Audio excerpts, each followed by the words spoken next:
morning I'm going to take the letter of Paul to the Philippians and share and help us examine together what it means about how we live our lives as Christians. Now, this is a letter that Paul sent to the people in Philippi, a small village in northern Greece, which was the westernmost church founded at that time. And Paul was writing because he was in prison, probably in prison at Rome, where he was awaiting trial, facing opposition, uncertain of where this would lead, possibly to his death. Well, the people at Philippi were facing opposition as well, and that's why Paul was writing, because he loved this community where he had worked and established this church, and he had learned that there was disharmony amongst the people there. And he wanted them to have a message of faith and hopefulness, to come back to unity. And so he sends this letter from his heart.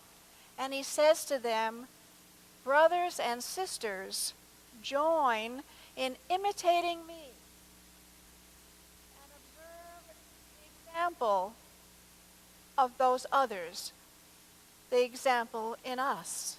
Stand firm in the Lord. Join in imitating me might have seemed a little bit arrogant, but it was this courage that Paul had to say, take a look. Remember when I lived among you and worked among you? I want you to remember how I lived, because I lived as Jesus taught me. Jesus selected me as his own apostle in the world, and I lived as he taught us. And there are others among you who did the same. So don't listen to those teachers who are trying to move you away from the teachings of Christ. He also indicated to them, Christ, God, is revealed in me. And that is how I am able to live out my life as Jesus taught us. And so the challenge for us is, how do we live our lives? Whose example are we following? Do we live like Jesus? And the account also reminds us that God is revealed in us. And it's not as much as what we say as what we do that is the test in the world. There are lots of opportunities as our days unfold to think about reaching out to our brothers and our sisters who may be poor or sick, in need of some kind, and hurting. There are lots of ministries in our church of outreach. We can go to Santa Maria Urban Ministry and take food. We can sign up to sort the food that is donated to Second Harvest Food Bank. We can bring socks to men and women who may be in need of those, especially on these cold days.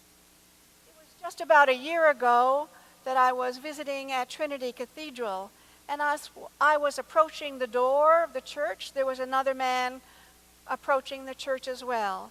And as he walked up the steps ahead of me, I noticed that on that cold February morning, all he had on his feet were socks. Just socks. Well, we can sign up, we can participate in things that are planned, but sometimes as life unfolds before us, there are opportunities that arise that we hadn't expected and we have no plan for. They just happen.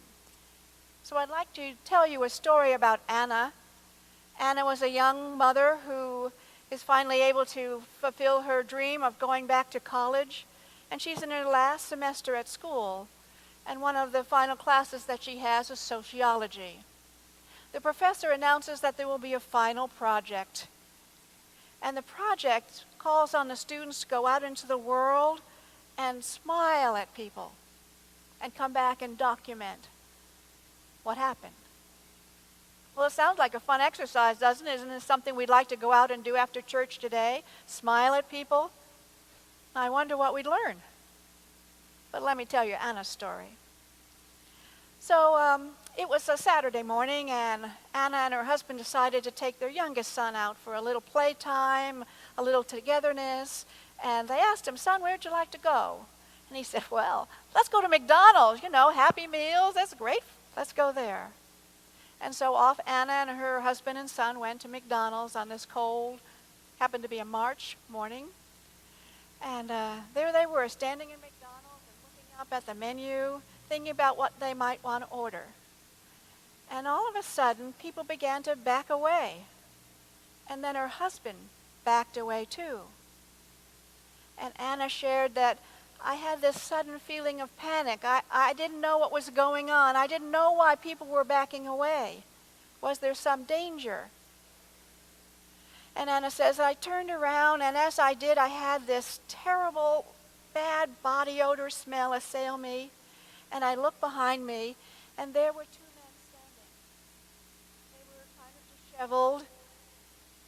And I thought to myself, well, maybe homeless men.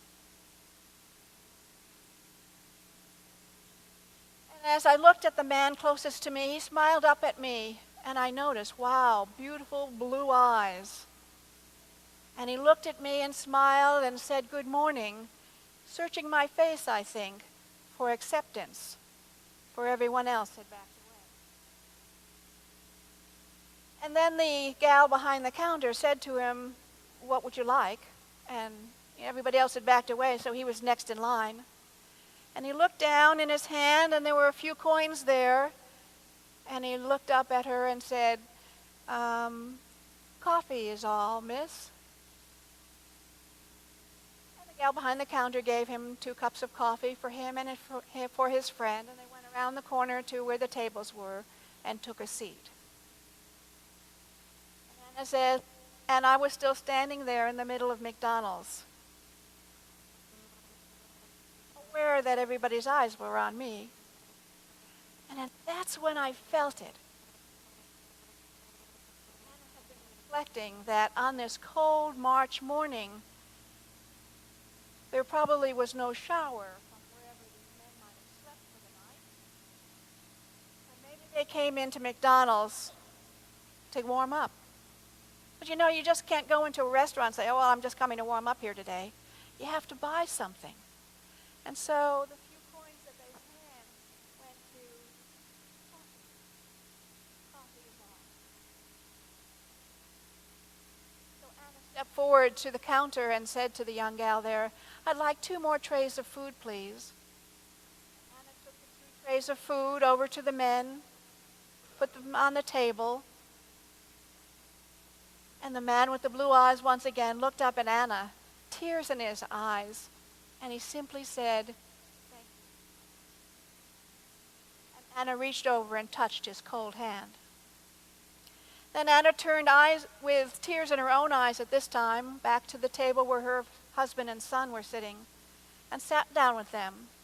They were quiet for a moment and held hands and spent some time reflecting what had happened that morning at McDonald's. They realized that it was by God's grace that they had enough to be able to share with those 2 brothers that they met at McDonald's that morning. So sometimes opportunities confront us quite unexpectedly. Anna took that story back to her sociology class, to her classmates, to her professor, to others she told the story to, and they were all touched. And Anna said, "That was the best lesson I learned in my college days. Unconditional acceptance."